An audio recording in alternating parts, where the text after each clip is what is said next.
Hello everyone, this is Marco and welcome back to my channel. Today I bring you something quite special. Ethan and I are going to be reacting to the dinosaur designs in the trailer of Jurassic World Rebirth, as well as giving our own opinions on the vibe of the trailer itself too.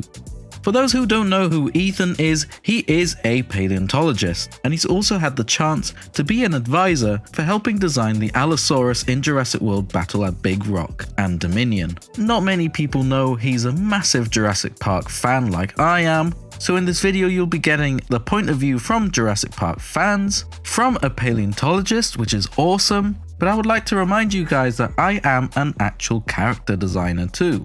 I don't really tend to bring this point up very often because I usually like to concentrate more on the dinosaurs and sculpting point of view on this channel, but I actually got to work on a few films, like big ones, thanks to my degree in model design, character and creative effects. One example is the Men in Black International film, but also I got extremely lucky to get to sculpt some actual fossil replicas for a movie called Ammonite with Kate Winslet. Ammonite is loosely based on the life of Mary Anning, who was a very famous fossiler. Ta-da! It's not every day that a lover for paleontology like I am, and extinct creatures and all of that, actually gets to sculpt some fossil replicas for a big movie. That's insane. So if you get to watch that film, that Ichthyosaurus skull that you see there and a lot of the Ammonite fossils, I sculpted. Anyway, enough bragging. But I brought all this up just to let you know that you're getting some opinions and point of views from people who actually have been and are actively in those fields. Make sure you go and follow Ethan on TikTok at T-Rexcellence, as he posts loads of paleontology related facts, loads of videos of fossils and all of that. Also, he has uploaded his own version of this video on his TikTok page. As this was a video call, you'll get to see my face as well. So if you want a face reveal, go watch his TikTok video. So anyway, sit back and enjoy this video. Hi guys, I'm Ethan, and if you're already following me, then you already know that I am a paleontologist.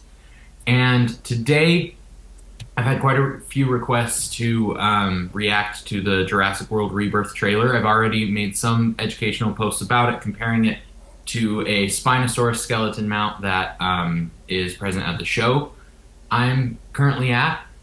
And I kind of thought that while that's fun, Paleontologist reacts to the Jurassic World trailer has been done already. I mean, the Skeleton Crew already has a fantastic video on it. So what I thought would be cool to mix it up is if I invited my friend Marco here. Marco, do you want to introduce yourself?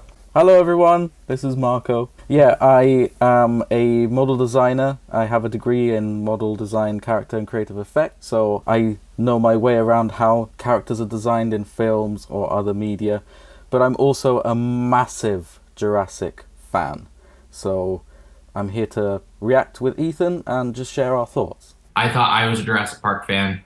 I thought I was a Jurassic World fan. Marco blows me out of the water. We've already both seen the trailer, just cards on the table. So we're just going to go through and do kind of a pause by pause. I haven't seen it in a few days, and so it'll be still somewhat fresh, I think. Okay, I have the trailer on my end. I'm just going to scrub through some parts and we can react and share our thoughts. So I think the first big thing here, the massive Tyrannosaurus skeleton being exhibited or taken down from an exhibition, and there's that obvious lovely "When Dinosaurs Ruled the Earth" poster right there.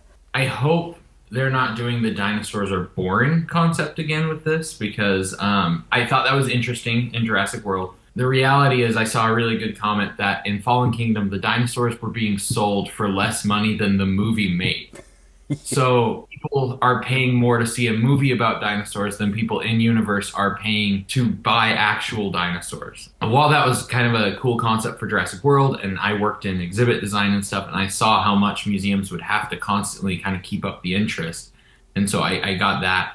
For this part of it, I would almost hope it's more like the public hates dinosaurs now. Like they've been out in the world for so long that they've caused so much mayhem that now they're viewed as these, like, I don't know, like invasive creatures. And so having these museums is almost viewed as like insensitive to victims and all those things. And so I hope that's the direction we're going with this because I think that's really interesting. But even just the fact that, dinosaur halls are being torn down, like that's the effect Jurassic Park had on, science and museums. I think that's an interesting concept. It's really fascinating just trying to understand the public's perception in universe of, the impact that these animals have had in day-to-day life. It's interesting that they have this sort of glass box here to show the T-Rex skeleton. They're insinuating that the T-Rex head was on the skeleton and then they're putting it back. It's interesting though that they're putting it in a transparent glass box instead of a protective box to put it away, but that's probably just the filmmakers showing the audience that it's the skull from the skeleton. I think exactly that. I think it's that we're not going to actually see the skull come off the skeleton kind of thing, or maybe we'll get the up close shot of the skull with the banner and all of a sudden you'll see it kind of drop out of frame and then it will pan out and you'll just see it being loaded into that glass case so it's the skull. Okay, so here we have a ceratopsian skull in the background here, which I believe is very similar, if not the same prop used in Fallen Kingdom. The Fallen Kingdom? In Lockwood Manor, yeah.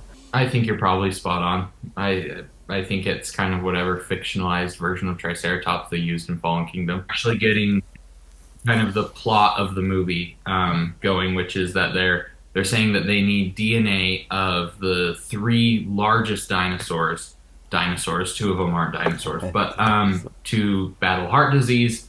I'm suspicious that that's the actual motives because that is the most evil looking businessman I've ever seen. Evil businessman having good intentions. Impossible, right? That never happens in a Jurassic Park movie.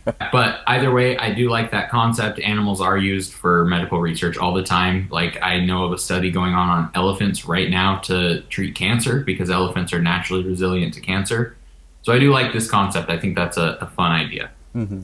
Definitely grounded in reality. Yeah. Here, there's a shot of the main characters in a field, a long grass field, obviously a callback to The Lost World. The main character here noticing a really long tail. Boom, the big reveal. The sauropods here, which are meant to be Titanosaurus. Sorry for the interruption, I just want to point something out.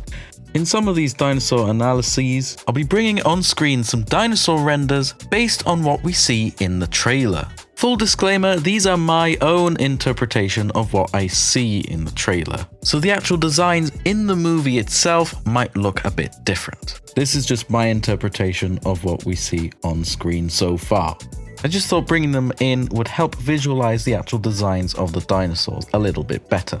Anyway, back to what we were doing. I guess we'll dive in. This will be our first reaction to a dinosaur design in this. Now, I want your thoughts, Marco. I want to hear your thoughts as a character designer and Jurassic fan. Okay, my first impression of it was, what the heck is this? It does not look like it belongs to a Jurassic film because it's so different from any of the sauropods that we've seen in the franchise. All look pretty, I don't want to say boring, but not very inspired design-wise. The Brachiosaurus is just all brown. The Patasaurus is all grey. Mamenchisaurus is all brown again. And then with the Dreadnoughtus, we get a little bit more colour there, but it's mainly a uniform colour of grey-blue with some yellow patterns. But this one is the most outlandish design that we've seen in a Jurassic film for a sauropod, and that threw me off. I just thought, wait a minute, it's got some sails on the base of the tail and on the head, on the neck. And I thought, what the heck is that? But then someone in my YouTube comments pointed out, how are you not liking this, but then you like the Dilophosaurus from Jurassic Park, and that's completely outlandish. And I thought, well, actually, yeah, you've got a good point. If I'm okay with the Dilophosaurus, then why can't I be okay with a sauropod having some fins on it? Overall, the design looks really appealing anyway, so I think it was just me being a bit too narrow-minded. Preconception of what these were supposed to look like. Yeah, and I honestly, I really like it now.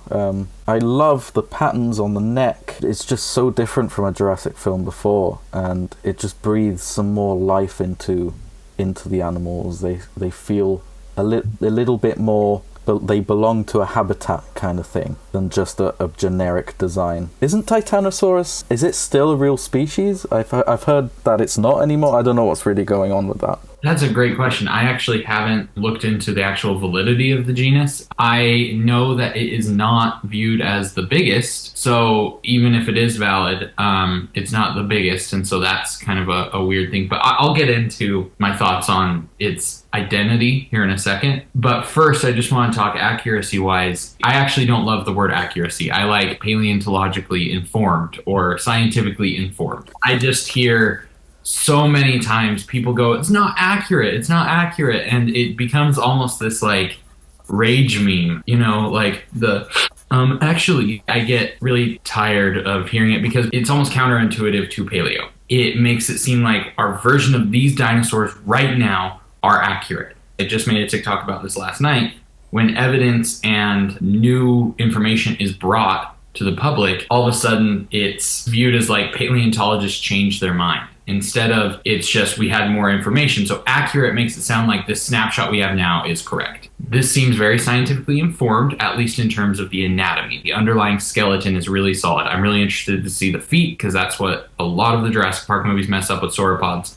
Especially Titanosaurs have really weird feet. They actually have no finger bones at all. They walk on their metacarpals. And it's probably a weight-bearing strategy because they were getting so massive. And so I'd be really interested because the front feet should literally almost look like just a big pillar of flesh with no claws, nothing else on it. So I'm really interested to see if they actually do that. Filmmakers usually tend to give big herbivores elephant-like feet because that's the closest big animal that is still alive that designers can reference. In the past, at least the sauropods they were using do have toe bones and finger bones. Patasaurus, Mosasaurus, Brachiosaurus, but all those animals do have finger and toe bones. And then the whole underlying anatomy of the neck, the body, all of that stuff, even the posture looks really great. I even heard someone complimenting how the Titanosaur on the left is sitting. And so, yeah, I think all of the bony parts of the animal are pretty spot on. But then that brings me to soft tissue. I was almost predisposed to dislike this design because all of those leaks came out and people were drawing it and everything. And the way people were drawing it was this in concept, but a lot less appealing. Like they made that kind of big melon on the head almost literally look like a xenomorph dome. Like it was big and shiny and it looked weird. And then that reminds me of something. We'll get to the mutant in the room later. And then the fins looked more like miniature Spinosaur sails or something instead of sail fin dragon almost-esque ridges. So when I first saw it, I was like, oh no, it looks like that. But the more I've looked at it, the more I'm really okay with it and even like this design. The colors are beautiful. They've really grown on me. The melon, it's never been published on, but there have been people who have theorized that that's actually what Titanosaurs and Diplodocids had on their noses because their skulls are kind of concave right there and they have a big nasal opening. So some people have theorized that there's a big kind of flesh pad there. So that's nothing necessarily new. And they did that more authentically than I assumed they would based off of the leaks. And then, yeah, the fins on the neck and the base of the tail, those seem very sail fin dragon to me, actually looking at them. And while that is caused by the vertebrae in a sail fin dragon, there is actually an extension that is like 20% higher that's just skin and keratin off of those vertebrae that create an even longer sail. And so I'm okay with it. It's speculative soft tissue. It makes the design unique. I think it was James Napoli from Skeleton Crew who said, if you are a person who is not okay with this, but is okay with the throat balloons on the Dreadnoughtus in Prehistoric Planet, you need to go take a hard look at yourself in the mirror. That's so true. That is just as speculative as any of these ridges or any of these sail fins. Yes, Titanosaurs and sauropods have pneumatices in their cervical vertebrae, in their neck vertebrae. But that idea of the throat balloons is just as speculative as these fins on this Titanosaur. The whip tail is really cool, really pretty. Odds are no Titanosaur had that. That's a Diplodocid feature.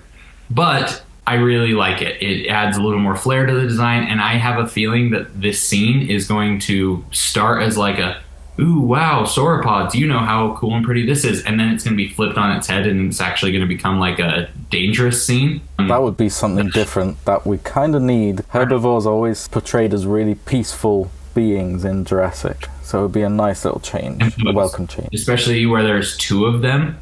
I wonder if maybe they are watching over a nest or babies or something like that, and so they're going to startle that, and the parents are going to get really upset.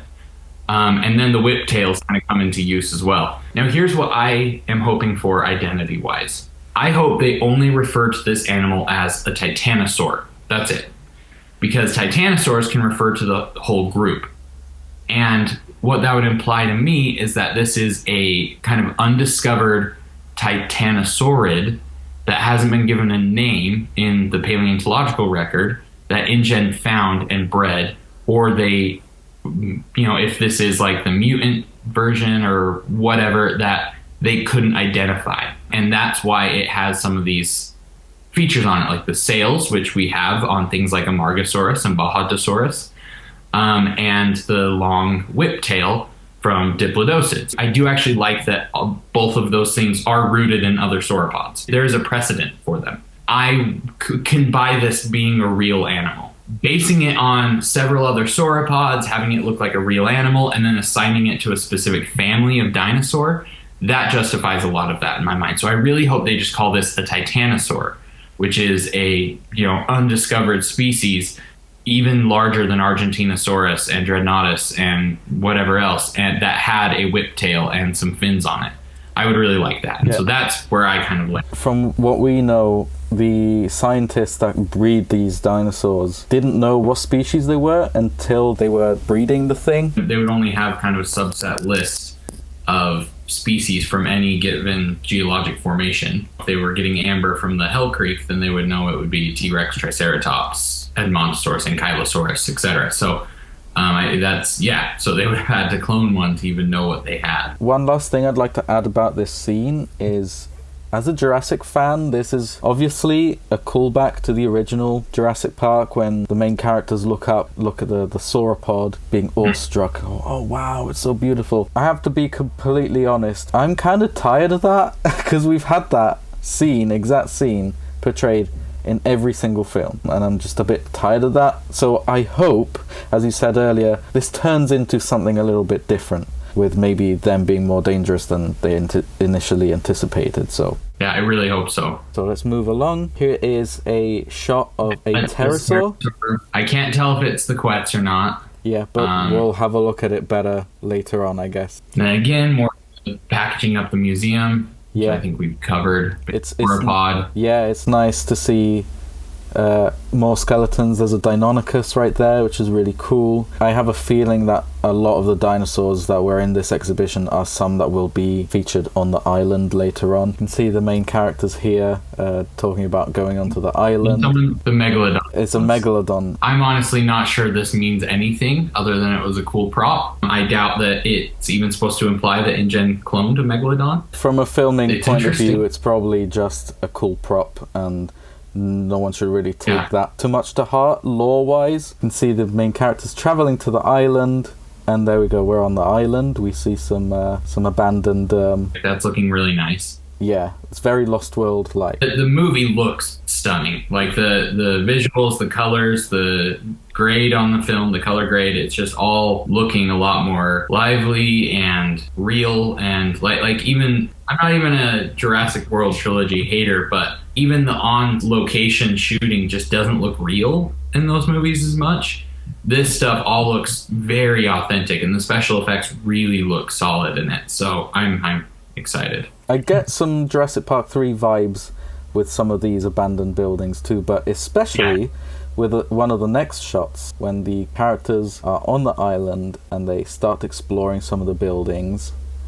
And they come across some wet specimens in some jars or tanks or whatever. And this is really interesting. This is a mutation that causes an animal to grow two heads. This is a raptor with two heads trapped in a tube. Now, very quickly, my theory about this is that there have actually been operations on the island a lot more recently than they assumed, even into the Jurassic World era. Because if you look at that tube, it's very white and sleek and modern, and also looks very new. I have a feeling that this is maybe where some of the operations were going when they were researching to create the hybrids in the Jurassic World trilogy. or something, just because it doesn't even look like it fits in with the rest of the room. Like the rest of the room is really dilapidated and broken down. And it could be the material it's made of or whatever. And I could be wrong, but that's my theory on this piece. If this is supposed to be an island that was before Jurassic Park or just around Jurassic Park, it would be late 80s, early 90s tech. And this certainly does not look like it. So that's really fascinating. But about the raptor design, to me, that looks quite close to a Lost World raptor. I could be wrong. Me too. I really like the idea of having mutations show up like this. Again, that's quite grounded in reality, and if they're really going for the mutant sort of idea, then introducing it with these kind of mutations really does really sell the realism to me, I think. And again, Jurassic Park 3 feels right there. I do really like already I'm a pretty big fan of the Dr. Loomis character, I think is what they said his name was, the new paleontologist. I have thought, now I'm biased, but I have thought that these films need a paleontologist for a really long time. And then they brought one back in Dominion, Alan Grant, who was like my inspiration growing up. And then he did nothing in the movie, the whole movie. He just bumbled around like an idiot.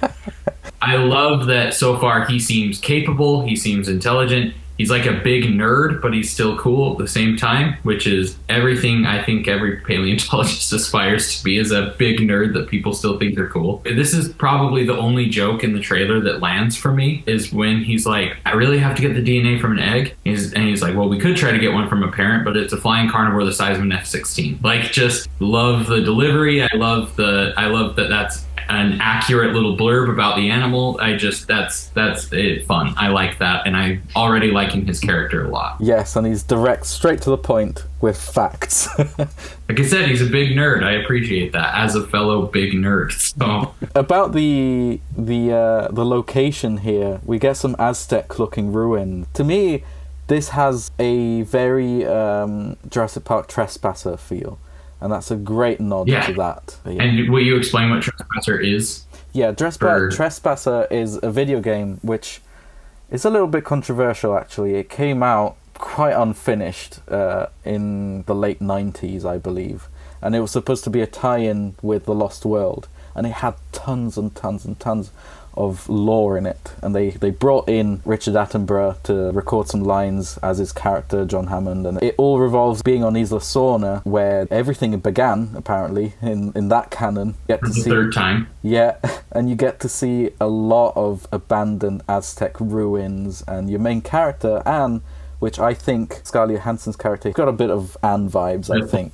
I just really love that they've tried to like incorporate some elements from that video game into this film, and it's brilliant. So this is our first look at the new Quetz design. Now that's why I wanted to talk about the Aztec temple. I do love that this is the animal they're placing there, because Quetzalcoatlus is named for Quetzalcoatl, who is an Aztec god. He's the feathered serpent in the mythology fly.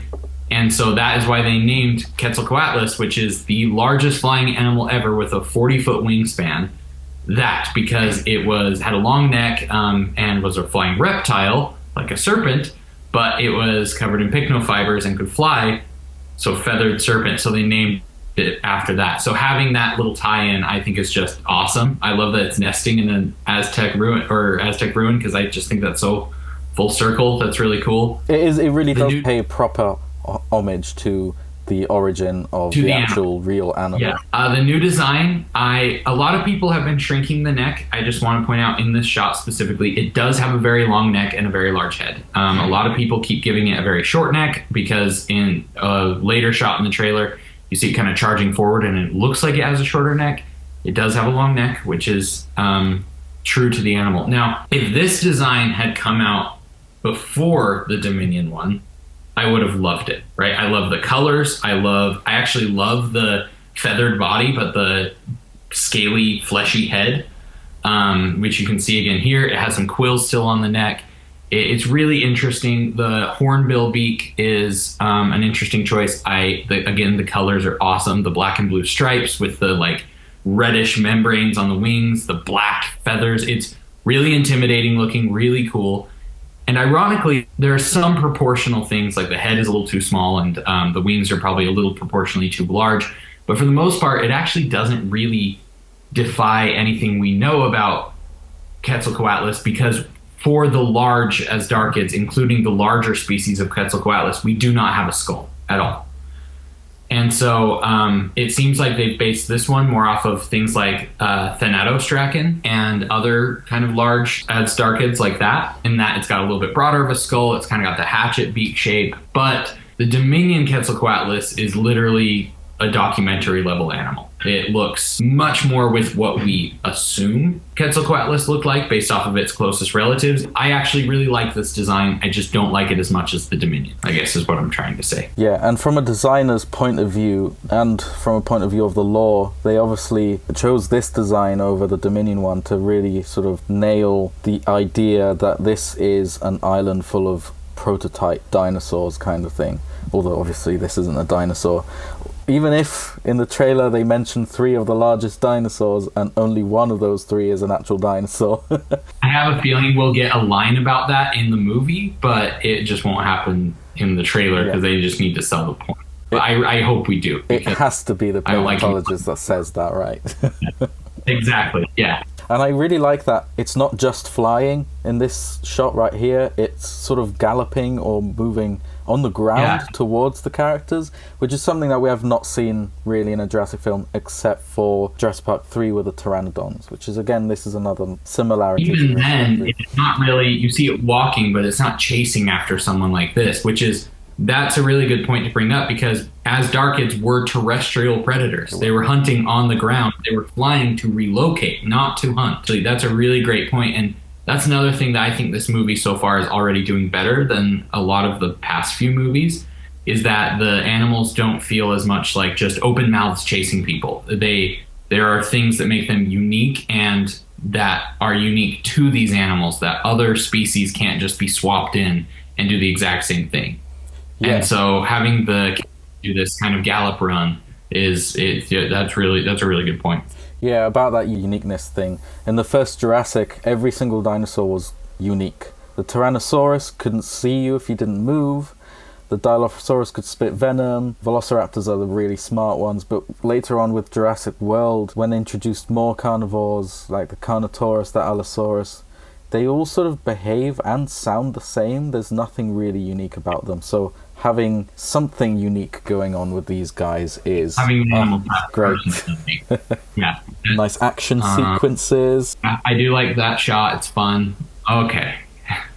We're not there yet to the controversial part, because next up is the Raptor. Yes. Which looks great. CGI has, like, this is up there with The Lost World, in my opinion, for the best CGI the franchise has seen. Mm-hmm. Because the weight that you feel in that foot, like, all I want to say about this is it's very interesting that the thing they're keeping secret in the trailer is a raptor.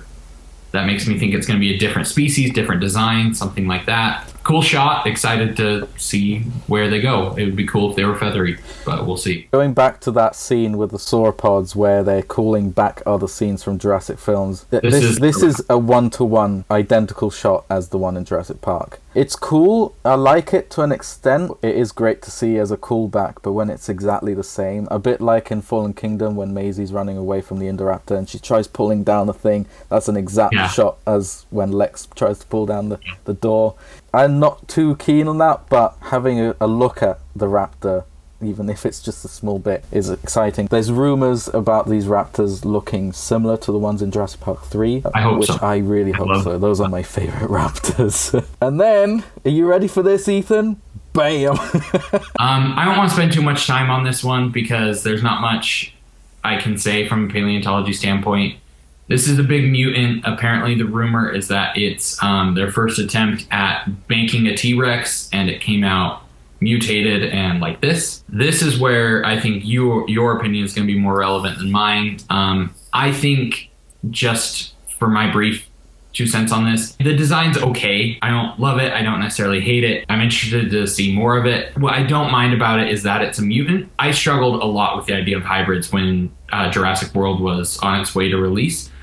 And then the movie came out and the execution made me go, oh, okay, all right, I get it. Like, that works. Because the point of the hybrids was that they weren't supposed to exist, that regular dinosaurs were cooler. This, as a concept, feels very grounded to me. Cards on the table, this technology does not exist to clone dinosaurs. To clone we're struggling still to clone the mammoth, which we have more than one DNA sequence. Cloning is very, very hard. And so this technology does not exist. So in universe, this is some advanced technology that just does not exist in our world now. Of course, there would be mistakes and screw-ups along the way. I don't hate the idea of one of their early outputs of something like a T-Rex was so horrible that you get something like this. Mm-hmm. So I think it's okay. I don't hate it like some people do.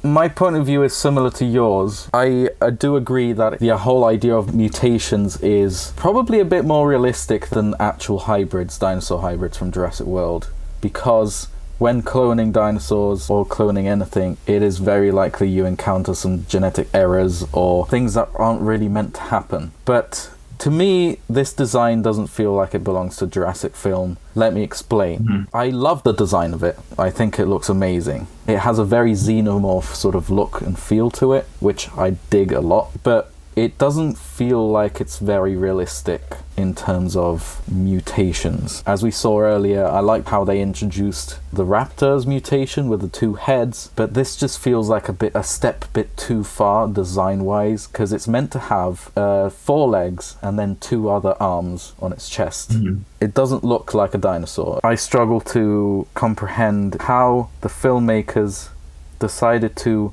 give this new film more of a Jurassic Park feel, but completely ignoring the whole important part about the first movie being so grounded in reality. So the filmmakers realized that the whole story of cloning dinosaurs, bringing them back from the past, it is, if you think about it, quite far-fetched. So in order to make it so believable, they tried to ground it in reality. They made so much research to make it feel and look as believable as possible with proper scientific methods in the design process. They got paleontologists and scientists to help with designing the characters. So to me, this mutant doesn't feel like it's realistic enough to sell to me the idea that this is a real thing that's happening in the Jurassic universe, if that makes sense. David Koepp and Gareth Edwards, they're amazing at what they do, but I just feel like Gareth Edwards really loves alien films, and that he's trying to put a bit of that in every film that he does,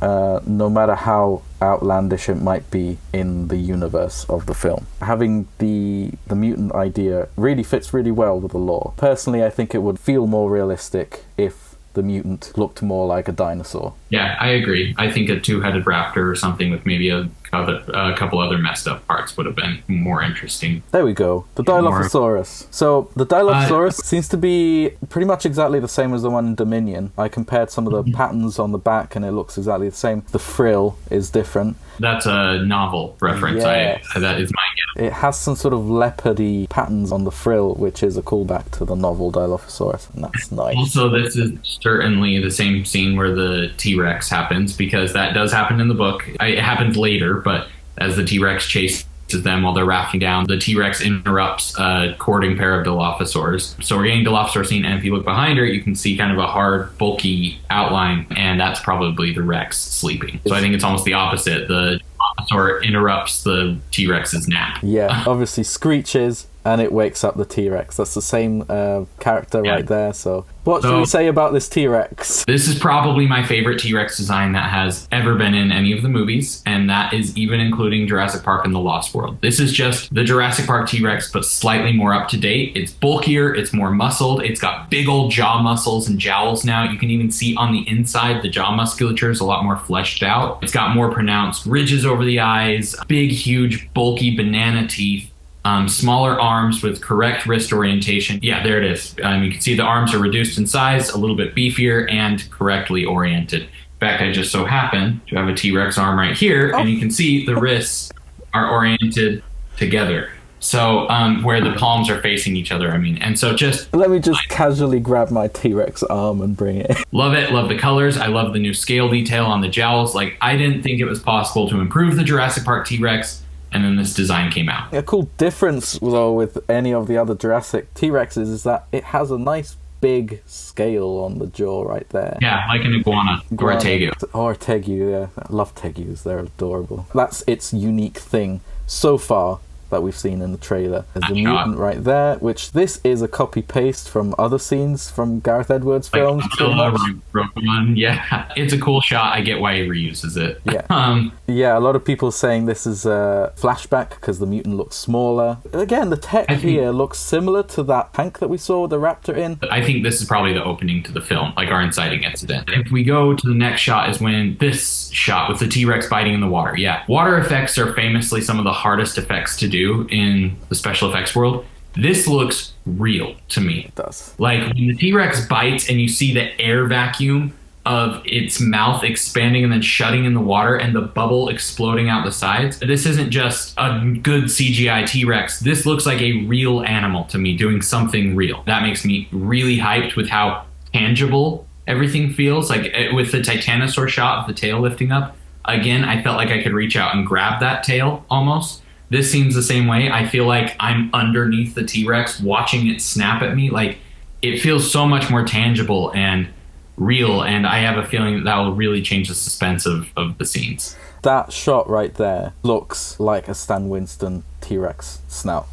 Yeah. Doesn't it? It's beautiful. And this is an obvious callback or reference, whatever you want to call it, to the novel. There's a whole sequence in the river with a T-Rex. Seeing a T-Rex swim, which is what I want to see in this, is going to be cool. I already really liked the Jurassic World Mosasaur. Amelia Zietlow, who's a friend of mine, she's a Mosasaur paleontologist. I kind of take her word on everything Mosasaur always. She already liked it. She said her biggest problem was the croc skin.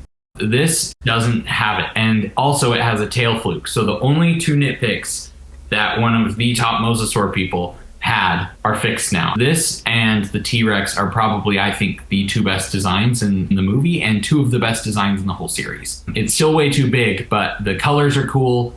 They kept everything that was cool about the original Jurassic World Mosasaur and just updated it, just like they did with the T-Rex. I really dig this design. I do think the neck is probably a little bit longer than it appears in this shot. I think this is an awkward shot because the silhouettes in the water appear to have a little bit longer neck. This is going to be unpopular. People aren't going to like me for this, but I am a big fan of this design. Marco and I were texting yesterday, and he was watching my transition go from like, yeah, it's ugly, but it's passable and whatever, to all of a sudden, wait a minute, I think I really like this design. It has a lot of flaws. It's not perfect. However, at the end of the day, I'm a paleontologist, and what's important to me is that people come home with a solid idea of what these animals were, what they looked like, and the vast majority of the general public cannot tell the difference from a prehistoric planet T-Rex and a Jurassic Park T-Rex. They just can't. They're not looking at them every day to the point where they can notice these differences, even if they seem major to us. So what people will take away from this design in the Jurassic movies is not, its face is a little ugly. I didn't realize Spinosaurus had a bumpy, lumpy face like that. What they will take away is,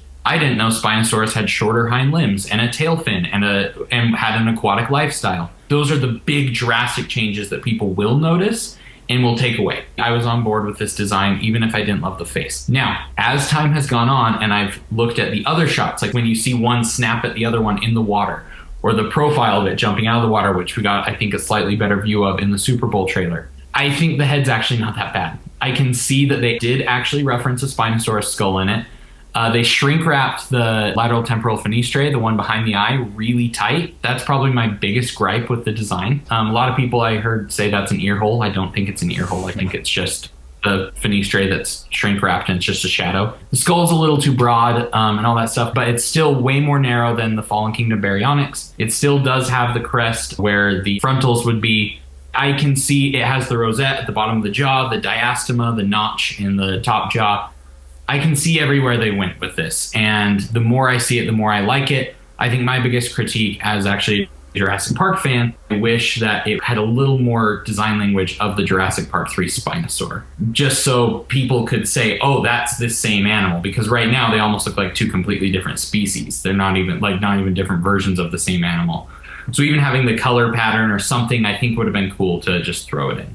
What do you think, Marco? I can't really make my mind up. This render that I've done is based on what we see on the trailer, and what we see on the trailer is just the head, a bit of the neck, the sail, and a bit of the tail, and a bit of the arms. So anything leg and main body bit is kind of speculative on the render that I did here. Also, about the length of the neck, we have been told in an interview in Vanity Fair or something like that, I'm not too sure, but I heard around that all these Spinosaurs are different. Some of them have got different designs on the sail. Yeah, one of them's got a different shape on the sail. So who knows, this Spinosaur in that shot might have a shorter neck than some of the other ones. As you mentioned earlier, one of the other Spinosaurs seemed like the neck length was fine. So I don't hate it, and I don't love it either. I'm in the middle, and I will make my mind up once the film's out or once we see more of it. Well, I think that is our reaction. Thank you for coming, Marco, and we'll be seated on July 2nd for Jurassic World Rebirth. Thank you so much for having me. Bye, guys! It's actually awesome to have had Ethan, a paleontologist, react to the trailer and dinosaur designs with me. It's been extremely insightful and exciting.